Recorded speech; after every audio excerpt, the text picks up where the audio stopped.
Congratulations, you have all made it to Friday. Happy 6-9 day to everyone. And for today's episode of the Locked On Penguins podcast, I will have Jesse Marshall from The Athletic on to discuss everything regarding this team, from Kyle Dubas getting a long-term contract, trades, free agency, all that plus so much more is coming up right after this. You're Locked On Penguins, your daily podcast on the Pittsburgh Penguins, part of the Locked On Podcast Network, your team every day.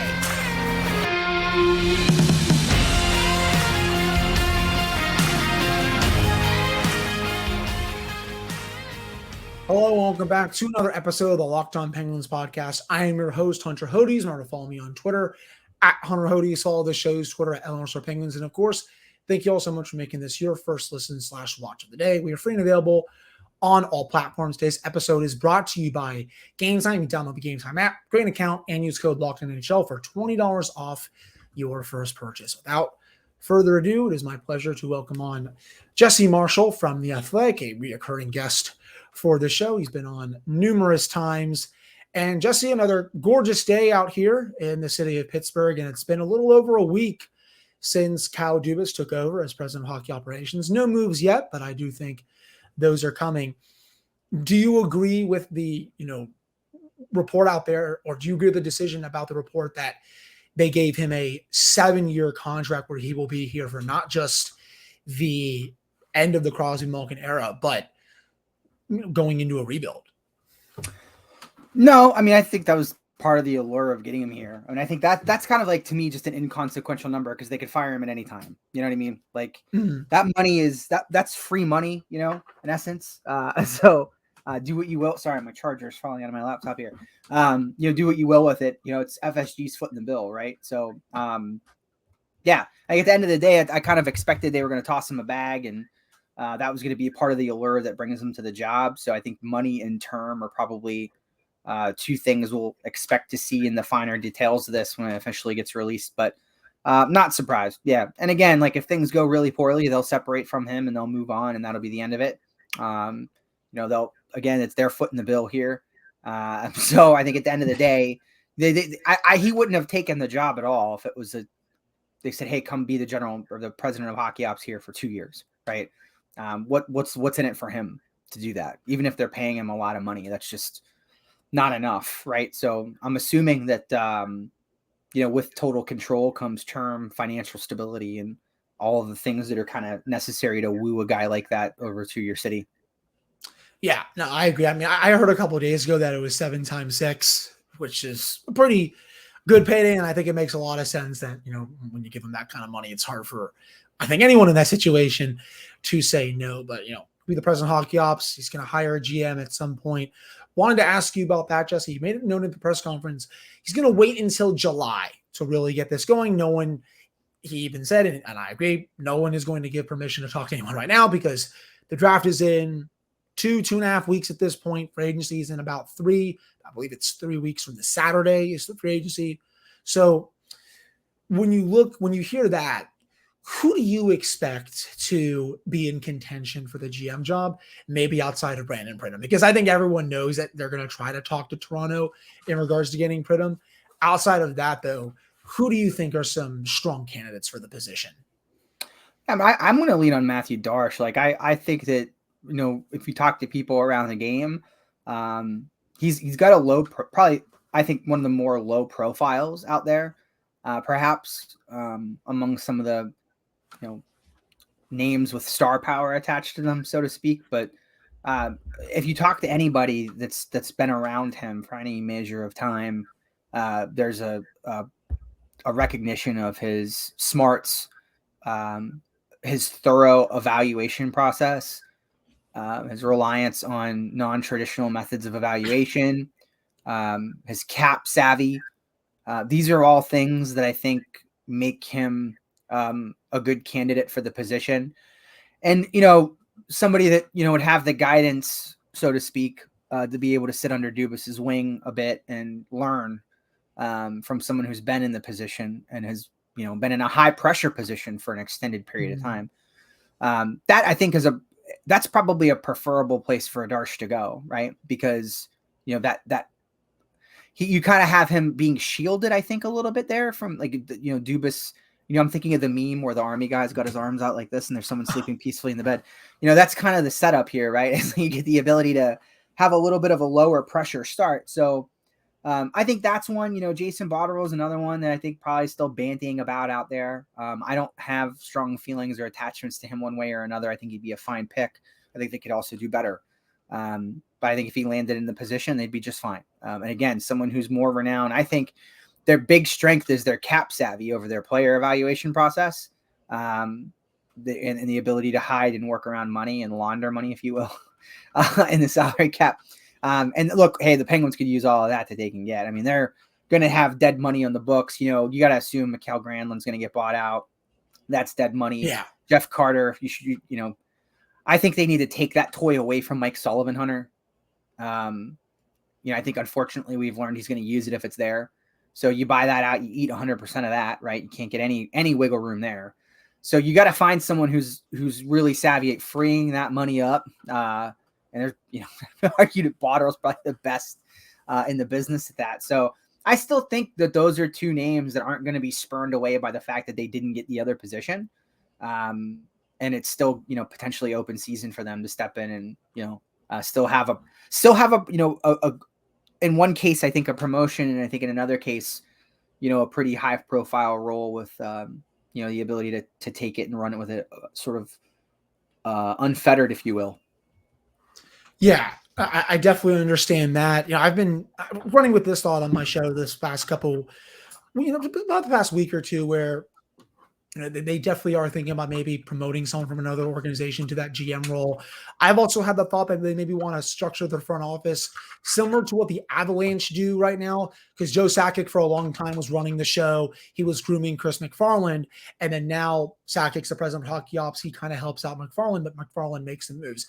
I think eventually that's what the Penguins are going to want with Kyle Dubas, because Dubas, even when he hires a GM, whoever that is, he's still going to have the final say. I don't think the GM is going to be going out there and saying, oh, well, I want to do this. And then Dubas is just going to be like, well, okay, you can do that. Like he's going to have the final say, no matter what. But I do think eventually a few years down the line, he's going to want to maybe pass off some of that decision-making to the GM, while he can just be up there in like that Sakic position where he's just helping out, like when McFarland needs help and whoever this new GM is. That's the kind of thought that's been coming into my head for the last week. Yeah, I think that's all. And you hinted at this too, Hunter, when we started. I mean, I think everyone's kind of like got their own thought process in terms of him potentially leaning one way towards a guy that he really likes and knows personally and has a long history with. Maybe being the option that's obvious and right under our nose. But I wouldn't rule out, now that he's here and developed a new relationship with Mike Sullivan, has learned the lay of the land, has talked to people around the organization, needs evolve, I think. And you may have a perception of a situation when you go through an interview process, and then a reality that, may set in for you a little bit differently, that may change your perception of what's required in the job. So the reason I bring that up is I do think that there may be evolving. I think one of the reasons there's a patience here, Hunter, is that there's maybe evolving understanding on his part of what it's going to take to dig out of this to get back to the playoffs, which may require a set of skills that some of the people he's known from his past don't have. In that case, I don't think you can rule out the options that you're suggesting, and the fact that he may go deep outside of this organization and just completely pluck somebody that we weren't even thinking about at all, given what's in front of him. I could definitely see that. I am curious to see how he builds out the front office in general. It's been a little over a week. Hasn't really brought anyone in yet, Jesse, which is interesting. I guess he's just maybe being a bit more patient. I mean, there's really, when you look at the front office structure right now, there aren't a lot of experienced assistant general managers in there. I mean, Eric Heasley was kind of running the show a little bit as an interim guy. Alex Shaw is not there anymore. Kerry Huffman was let go. Tina Murray. Are you expecting any hires to be made before the draft? I mean, we know Jason Spezza is probably going to come aboard as an assistant general manager. He loves Kyle. But outside of that, do you think any hires are going to be made here in the near future? Yeah, I think so. I think especially to his immediate personnel, like what's around him in his inner circle. I think frankly he probably knows who those people are. So I think maybe he's trying to be a little bit respectful right now by giving some time. But I think so. To answer your question, yeah. And I think again, hockey ops staff that's really in his direct immediate vicinity is going to be on the on the list that we see go first, and probably scouting too would be the next one I would say. As well. But those are two areas that are definitely going to need to be filled out. Ron Hextall had a lot of people with no experience doing scouting and player evaluation. Yeah. So, you're going to have to continue to work to build that. So overall, I think we will start to see some movement. Yeah, one guy that I do think he's going to try to bring on is Wes Clark from the Toronto Maple Leafs. He runs some of their scouting up there. He'll probably replace Nick Pryor, if I had to guess. To be honest, I think Pryor is probably going to turn in his resignation after the draft because his dad got fired, and I don't really think he's going to want to work under Kyle Dubas in that situation. But that wraps up this first segment as we discussed Kyle Dubas and obviously the big hire with him being president of hockey operations. Coming up in the second segment, we're going to get into some big decisions that he's facing. I'll get Jesse's thoughts on what he thinks Dubas could be planning with a couple of their big pending free agents and some of that cap space. But before we dig into that, we do have to discuss Game Time, which is a new sponsor here at Locked On. Buying tickets to your favorite events should not be stressful, and that's why there's Game Time, which is the fastest and easiest way to buy tickets for all the sports, music, comedy, and theater near you. With killer deals on last-minute tickets and their best price guarantee, you can stop stressing over the tickets and start getting hyped for the fun that you will have. It is the place for last-minute ticket deals. Again, forget planning months in advance. They have deals on tickets right up to the day of the event. Get exclusive flash deals on tickets for football, basketball, baseball, concerts, comedy, theater, and so much more. The Game Time guarantee means you'll always get the best price. If you find tickets in the same section row for less, they will credit you 110% of the difference. Download Game Time app right now, create an account, and use code LOCKEDONNHL for $20 off your first purchase. Terms apply. Again, create an account and redeem code LOCKEDONNHL for $20 off. Download Game Time today. Last minute tickets, lowest price guaranteed. All right, we're back here on this episode of the Locked On Penguins podcast. I am your host, Hunter Hodes. I have Jesse Marshall from The Athletic here. So Dubas was asked quite a bit of questions during his press conference, Jesse, just about, the future of the team, what he's looking to add. He mentioned forward depth. He mentioned the back end, which we'll get into in a second. But he was asked about, the big elephant in the room, which is the goaltending position with Tristan Jarry. And he didn't really commit either way. He said he would look at the market, he'd look at the trade options, and if Tristan is the best option there, he would bring him back. But based off that answer, I didn't really get a good vibe that he was going to bring him back, just because I think he's going to look for someone who's a bit more cheaper. When you heard that answer, and when you really just think about the goaltending market as a whole, Jesse, do you expect Tristan Jarry to be the Penguins' number one netminder next year? No. I think and Elliott said this, and I had expected this, Hunter, before Elliott said it. I think he's looking for term. I don't think he's in a position in his career where he's interested in a 1-year bridge deal. What happens to him if he takes a 1-year bridge deal with the Penguins, a prove it, contract, heavy air quotations, and he sucks? It's just falls flat on his face. What's his financial future look like? This is the cash-in opportunity right now, right now. There's questions on his game that haven't been answered, and he'll get paid despite them still being questions, right? Playoff performance is a big one. What's his capability in the playoffs? Right now, we don't know. Not good so far, right? What's his ability to stay healthy consistently? We don't know that either. Right now, not great. But nobody's going to care. Evolving Wild is the site that I trust with my heart when it comes to contract projections. I think they get it right a lot, and I think their process is sound. They've got Tristan Jarry making $5-6 million next year with term. And I think that's reasonable to expect. I think someone's going to do that. I just don't think it's going to be Kyle Dubas. I don't think it can be, right? No. I think, and by the way, just as a side note, I think it's stupid, period, to give your goaltender term unless you have Patrick Waugh. Great. You got Patrick Waugh, lock him up. Give him a 100-year contract. Henrik Lundqvist, 100 years. Great. I don't care what you do. Max it out. But Yeah, a great one, right? But how many guys did we just name, right? 3 over a generation, right? So it's like these guys don't grow on trees, Hunter. And I'm against the thought, period, point blank, all things notwithstanding, of giving a goaltender term. I think that's a crazy thing to do. So 3 to 4 years is like my comfort level in that space. And I think he's going to get way more than that. Yeah. And especially for someone who has been inconsistent throughout his career. He was good, not this past season, but the season before that, before he got hurt. And I would argue, Hunter, he was good last year when he was healthy, for the Yeah. most part. Like his replacements against league average are generally really positive or good, right? But the problem is like there's always this. This is the Tristan Jarry experience in a nutshell to me. Get hurt, okay? Get better, get better, get better, get better, get better, get better, get hurt. Get better, get better, get better, get better. So like the life that you have at that peak of the mountain is very short, right? It's very short-lived.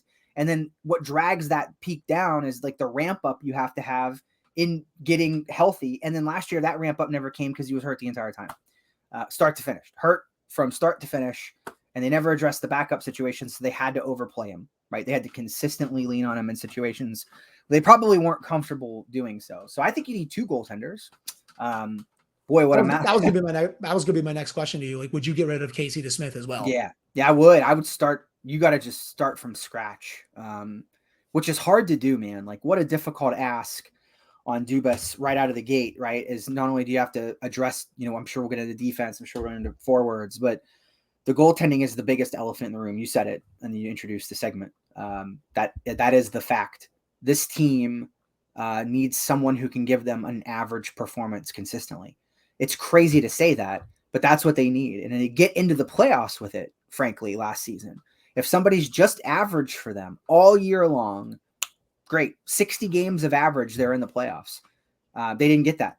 And too often, they live and die by the sword, Hunter. They're a risky team. They love to forecheck. They love to activate their defense in nonsensical situations sometimes, which we'll see, if Todd Reardon were to float about and get another job somewhere, we'll see if that changes any. But, they have a license to play loose, right? They do at the end of the day. You got to have at least average goaltending if you're going to play hockey like that. They didn't get a save when they needed it enough last year. So, yeah, I'd rebuild the whole thing. The one thing you could say about Kyle Dubas is this, and I wrote this in my article for The Athletic this week. I give his grade in goaltending management a C-.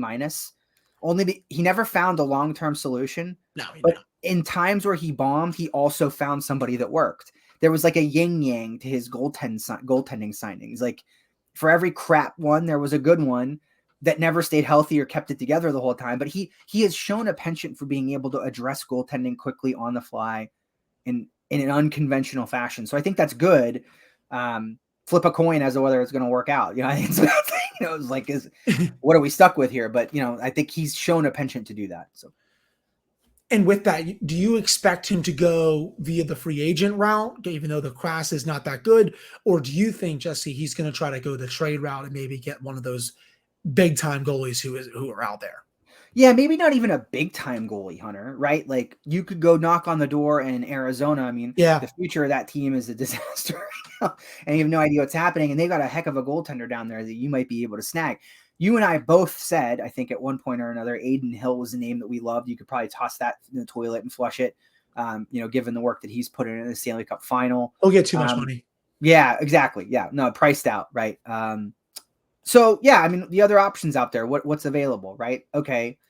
I don't know. I'm not crazy about, Cam Talbot. Frederick Anderson's a guy who has a lot of history with Kyle Dubas and, could potentially see a reunition. I mean, even though he went to Jack Campbell over him. So, but, I don't know.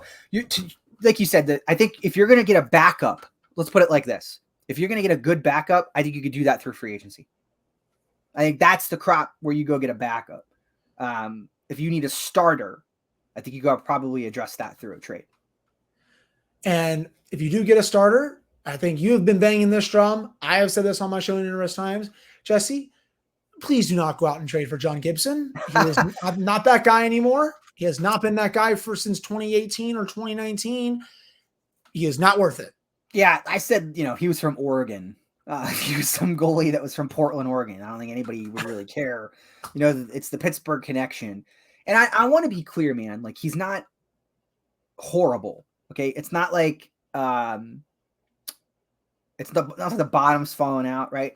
But like it's 2023, right? We have the ability to account for his context. Yes, the Ducks are bad, right? Adam Gretz pointed this out.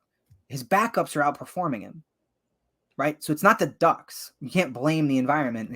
His other goalies that he's on the same team as him are in the same environment and are playing better. I think it's just that he's underwhelming, man. That's at the end of it. It's the name power, the town power, the recognition that sort of like encompasses that. That's what this is about. It's certainly not about recent performance. And, I'll cite a study that I put on my Twitter this week, and the person who wrote it, I don't know, there's only so much I can keep up here. I have a 2-year-old. You're lucky I'm even here. Somebody wrote an article this week. I put it on my Twitter about how a player's individual WAR impact, Hunter, right? Like the way that they impact your team statistically does not highly change team to team, right? So if I'm a 2 WAR forward, I'm a 2 WAR forward in Pittsburgh, Florida, Calgary, and Vancouver, right? You put me in any of those environments, I'm going to give you the same feedback.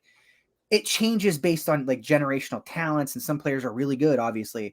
So like, yeah, there are exceptions to this rule, but for the most part, impacts don't change with environment, and environment doesn't affect impact like you think it does, right? So that's just something I'd call out for people that are interested in like this redemption story. Like the Penguins, quote unquote, rehabilitating defensemen, right? And being this like school of it, it's just sensible deployment, man. They don't fix things as much as they just bring people in and deploy them in a fashion that like makes sense and is suited to their skill. That's what Mike Sullivan's good at most of the time when it comes to defensemen, not forwards as much, but that's a whole other conversation. But that's my thing is like, there you go. I'll get down off my soapbox about John Gibson. No, you're fine. I'm not a fan of paying for him, and just that's $6.4 million for the next 3 to 4 years. That's just what's the incentive for Calgary to eat that? They're not gonna. They're not incentivized to say, yeah, we'll take 75% of that contract. Like that's not in their current environment that they're trying to build up there. So yeah, I'm with you. Yeah, that would make sense. And then he was not asked about this during his press conference, but I'm wondering what the status will be of Jason Zucker. 27 goals this past season, had one of the finest seasons of his career. He did say though that he mentioned Jake next to Sid. He mentioned Malkin with whoever he can put around him, but he did say that he's like, do we need another piece to supplement those guys up there? And that was like, okay. He looks like he could be looking. He looks like he could be deciding about making a splash, whether it's free agency or via trade of a top 6 winger. With that, do you expect him to really go into contract negotiations wanting Zucker to stay, or is Zucker just going to price himself out of the city? I think the bummer, Hunter, is that he probably is priced out at the point where he finally got it together and like gave a Pittsburgh a good return, which is kind of like what we were waiting for this entire time. And injury and circumstance kind of robbed the city of that. But I don't know, man. I'd love to have him back at a reasonable cost.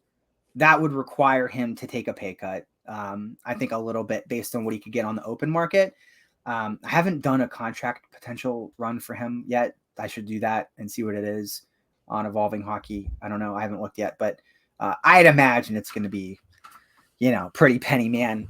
Especially because, let me say this.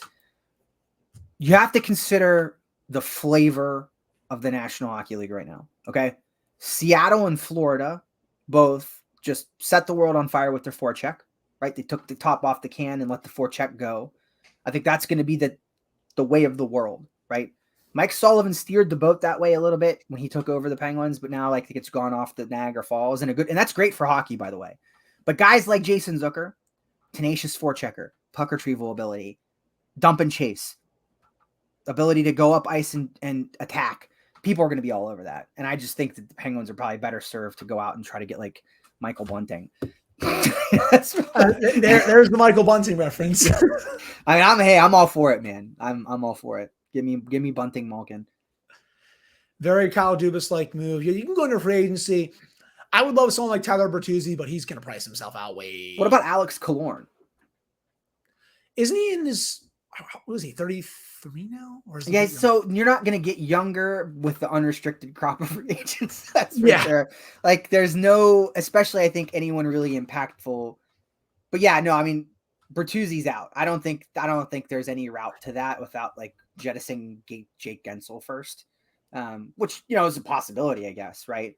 But you know, there's nothing that like I think you look at, and I think Ryan O'Reilly is another one. I think it would be great to get that center depth rounded out, but I just don't think they're even in on that. You know, I think that even is probably too far out of their price range. They do have to figure out a third line center situation, man. Like you can't go into next season with Jeff Carter's your third line center, Ryan Paley. They will have to go out and acquire someone to play in that spot. Like they have no choice.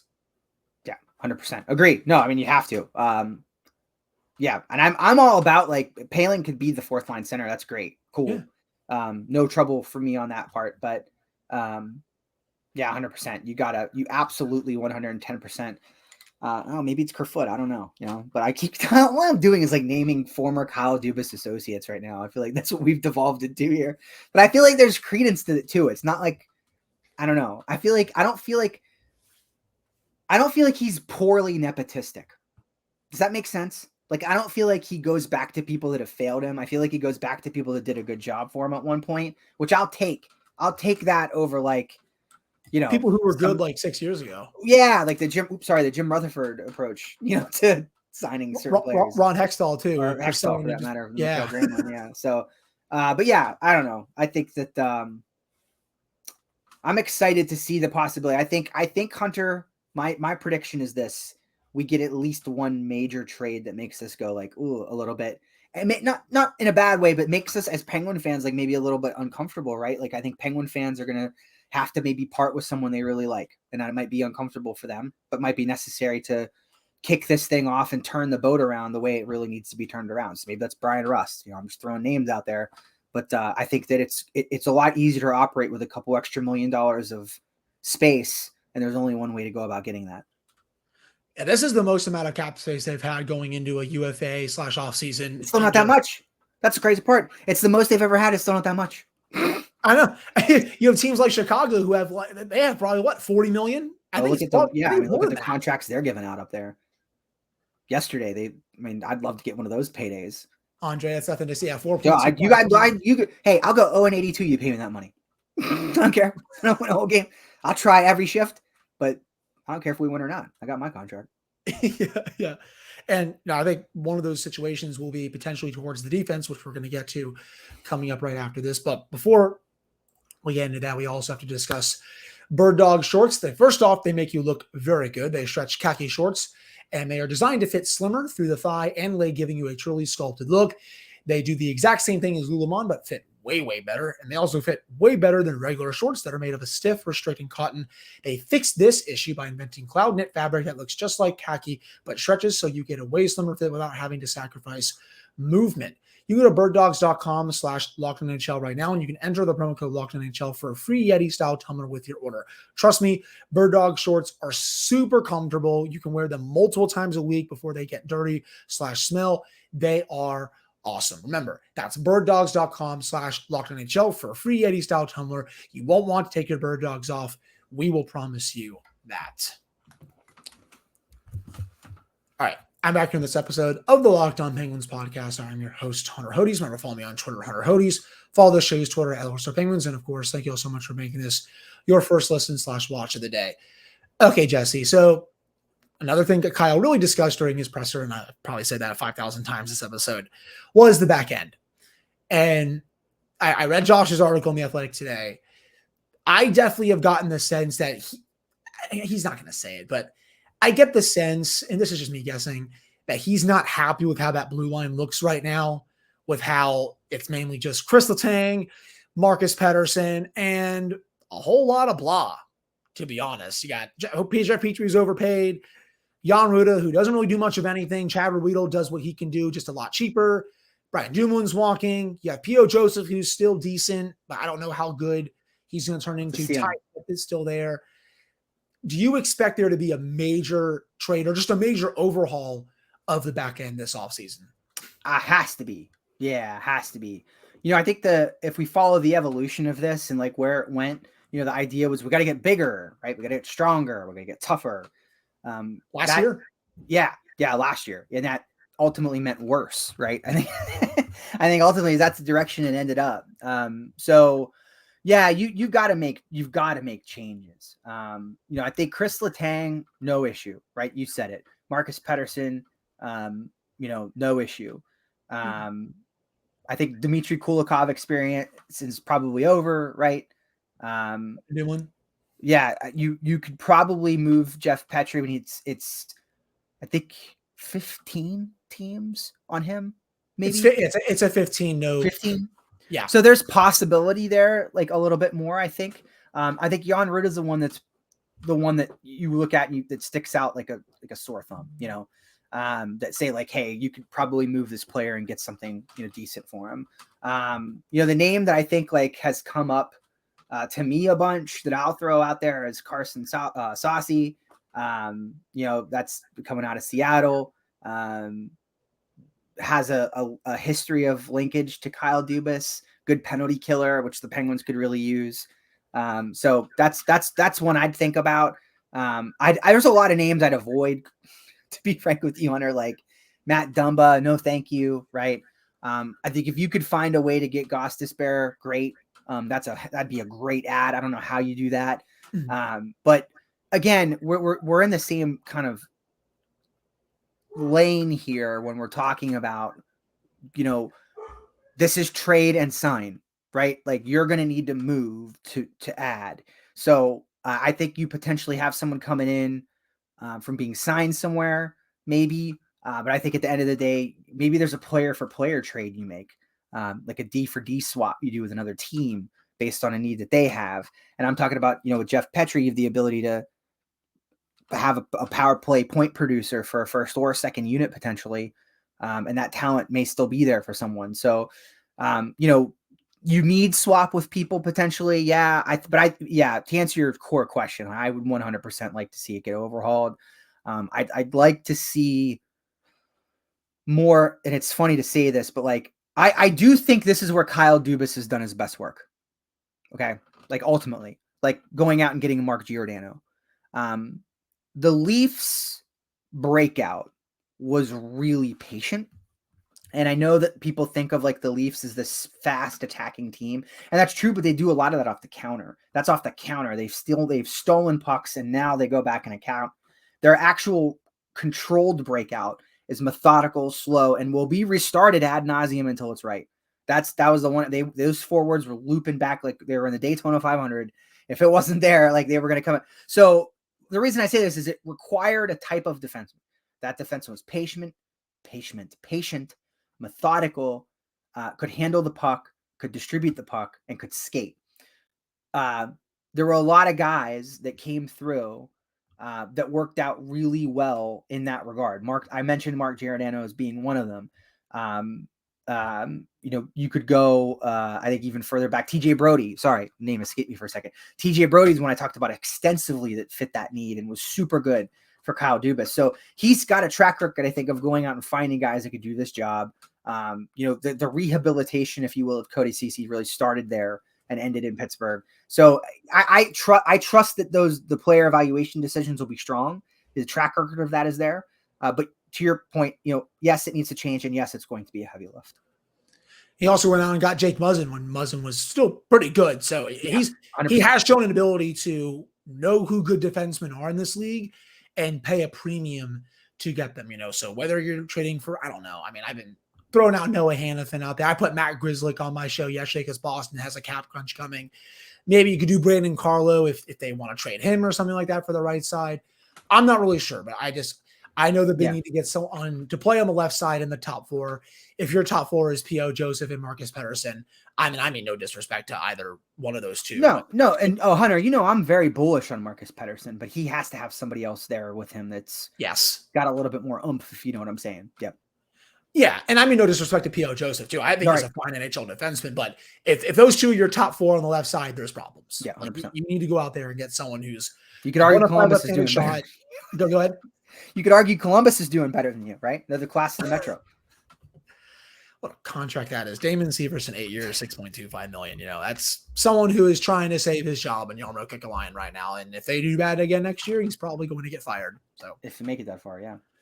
But yeah, I definitely do think they're going to make some serious changes here. I've been beating the drum. I think Crystal Tang needs a new partner to play with. You could do Marcus Pettersson with him, but I think Pettersson probably better suited to play on the second pairing where he's not eating as many minutes per night. And then the other thing, Jesse, if you can go out and get 4 more bottom 6 forwards, I think that's a job well done. Yeah. I know you're going to have, it's probably likely you'll have Jeff Carter playing, even though that's going to make everyone sad, but that's just how it is with his contract. Unless you can come to an agreement where he sits in the press box every night, or just find a way for him to waive his no move clause, to go somewhere. But I think it's unlikely at this point. Yeah. Ryan Paling's a free agent, or RFA. Drew O'Connor, same thing. I think that they'll both return. Outside of that, though, everyone else in the bottom 6 from last year can go. And this is another area where I do think Kyle Dubas has done a great job over the years, Jesse. David Kampf, for example. He found Michael Bunting, who eventually played in the top 6. He found Ilya Mikheyev, who is now, of course, in Vancouver. He's found a lot of these good bottom 6 players who can produce, who can play in the defensive zone, who can forecheck, can do basically everything really well and complement those core 4 players in Toronto. And I do think you're going to see that happen here, whether it's via trade or whether it's via free agency. Yeah, no, there's no choice. At the end of the day, the top 6 was good last year, and they weren't good enough to carry the team in. You can't look around you at these teams in the Metro that you're competing with and take a look at what they're rolling on 4 lines, right? That is a hallmark of what you need to be successful right now. I think that's where Mike Sullivan is at his best, is when he can roll 4 lines confidently. So yeah, it's going to, everything we've just said is it's going to be a huge lift, but it's going to be a huge lift. It's going to be a really difficult thing to pull off, but I don't think he has a choice. You can't go in to, your season with a bunch of potential 6 goal scorers in your bottom 6. Sorry. It's not going to work. Show me a team that's doing that. They did last year. Show me a team. Yeah, right. There you go. Right. There's all the evidence you need, I guess. Oh man. I would just say, that's the first thing I thought of was Ron Hextall smirk when he's like, well, Josh Archibald's got to be a Pittsburgh Penguin. And he's just like, I'm like, okay, man. Yeah. Unreal. That'll just never cease to amaze me. Moving on a little bit. How do you see you wrote about this for The Athletic, and I really liked your piece. How much do you think you see Sullivan and Dubas seeing eye to eye going forward? Because it never looked like him and Hextall saw eye to eye at all. No, rarely, if ever. Yeah. Ricard Raquel is probably the only player you could say is one that really fit that bill. I think to sum my article up, Hunter, I think Kyle Dubas got in trouble when he went away from his evaluation tools that got him in the position that he is, right? Because there wasn't an analytical tool that would have said Nick Foligno is a good call, right, for that team. And I know the common thing to say is, well, that's a Shanahan move. I'm not doing that. Kyle Dubas was the general manager. I'm going to treat him like he was the general manager. I'm not interested in the Toronto power struggles. These are moves that are on his name, like it or not. We have to evaluate them as such. I think every move he made that went poorly was a move that he steered off his path and stepped into this, the unbeaten weeds. When he's got his process dialed in and he's got the right people with him and his team's rolling, he wins most of the time in terms of what he gets in terms of the draft. He's got a very, very stringent best player available policy. And I remember reading a quote from him years ago where he said, drafting for need is stupid because what's my need from 5 years from today? How am I supposed to know that? If I had that kind of crystal ball, I'd have all kinds of Stanley Cups because I'd know the answers to every question that exists in the universe. So I love that's why you get good players early from him, right? And even when he trades first round picks, he swings and hits on the second rounders, or when he does keep a high pick, you get Matthew Nyes, right? So these are all good things, I think, that you look forward to.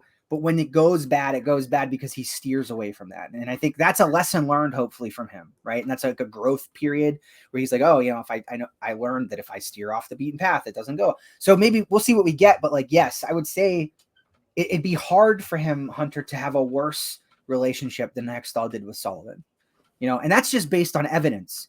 I'm not giving you any insider info. I don't know anything.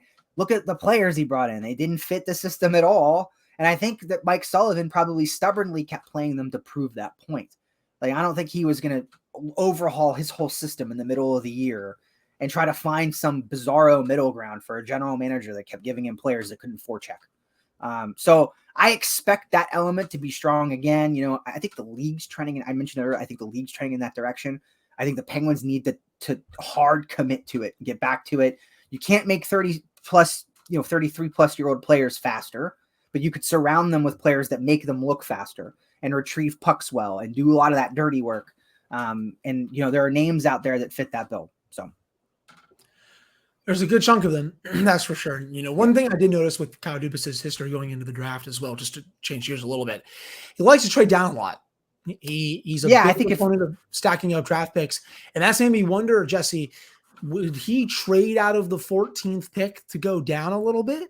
That's kind of what's on my thing. I think so. So I'm going to tie this back into what I just said, is that it's a best player available strategy. So if his guy at the top of his board is very clearly going to be available 5, 6, 7 picks from now, great. Well, what do I care, right? So I think there's a business where you get into calling people. Who are you taking? Like, can we broker like non handshake or handshake agreement deals that I'd like to move down? What can we do here? Like, you may see a lot of that. Yeah, you may see a lot of that. I think the Penguins have the crack at a really good player at 14, a number of them. I would expect to see him probably stick there unless he can use that pick to safely jettison salary. That is the one way I would consider getting rid of the first rounder. I know it seemed short-sighted to do that, but you mentioned it earlier, Hunter. This team has the most cap space open to them that they've had open in a long time. And if you could find a way to open up even more just by sacrificing 14, I'm all for it. There's nothing you're going to get at 14 this boat has sunk from a prospect perspective, and you are not patching the holes by drafting at 14. You're not. It's a nice to have is what it is. It's a nice to have. It's a luxury. It is not a need. So if, I think about for me, Hunter, I think about it from a creativity perspective for him to be able to use that pick to unload money. I would 100% be interested in that. I saw yesterday, Kyle Dubas and the Chicago Blackhawks said he'd be willing to take on contracts. He just has to talk to teams. And I was like, okay, 14 and maybe Mikael Granlund for the 19th overall pick, something like that work for you. You could still get Axel Sandin Pellikka at 19. I'm fine with that. Just kidding. That's my personal bias at work. Yeah, it's too high. Anywhere the Penguins go, as long as they could still get him, I'm happy with it. I like him. I like Gabe Perreault. I like Braden Yeager. Yeager you could probably get below 19, to be honest. At least that's from what I've read and from the tape I've watched with him. But I'll probably do a bunch more draft prep in the next couple of weeks. But it's going to get pretty busy here. That's for sure. I'm not surprised he hasn't done anything yet because he's probably still trying to get to know people in the organization. I would assume, though, Jesse, probably without a Mike and Tony's and had a gyro, he's probably sleeping for the next 72 hours. Oh, I'm sure. I hope he's been taking at least a Permanis by now to get a sandwich.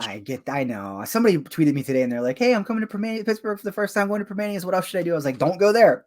Don't go there. No disrespect to Permanis. I love that place, but pick somewhere else to go maybe, and then get back to me. Go down to Rollins at the Strip. That place is... Get a lobster roll, Hunter. Yes. Tell me about the lobster roll down there. Size of your head. And a Bloody Mary. If you're going to Rollins, you got to get a Bloody Mary too.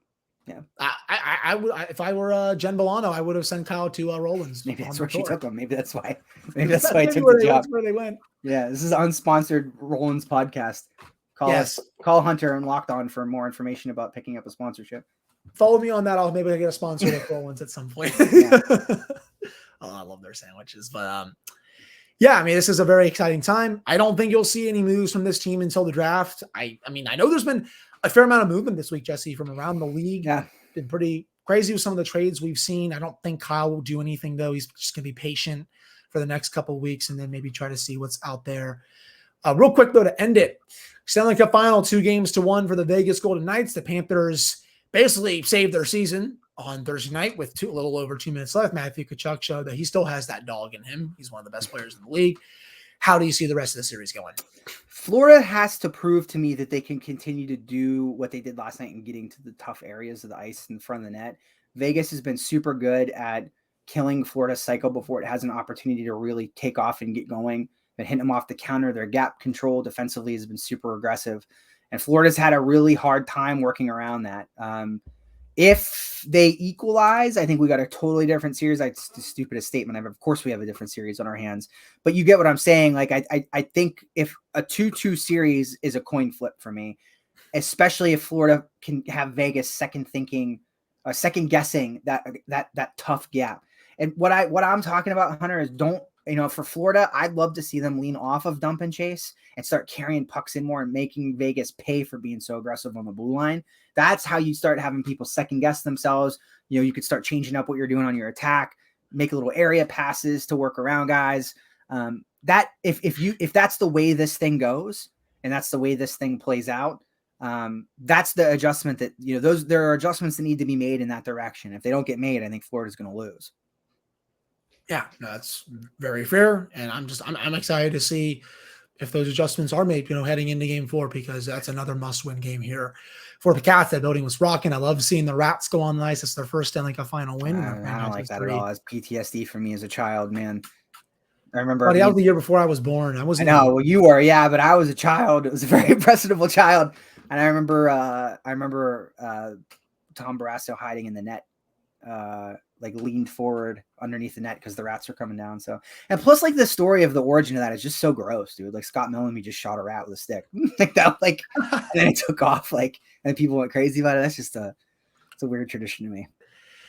It is, but the building's rocking though. You can't take that away from them. No, PTSD you cannot. That's for sure. But I think that will do it for this episode of the Locked On Penguins podcast. Jesse, what work do you have coming next for the Athletic or McKean's Hockey? Yeah, man, I've been saying I'm going to do this for a long time, and I still have to do it. But I've been working on a lot of video analysis of what I've been talking to you about this forecheck system and these teams going real heavy on it, and how I think it's going to be the new trend. So I got some stuff coming on that, and kind of breaking those systems down and talking a little bit more about them. That's awesome. I can't wait to read it. You can follow Jesse on Twitter at @JMarshoff. And of course, you can follow me on Twitter at Hunter Hodes. That'll do it for this one.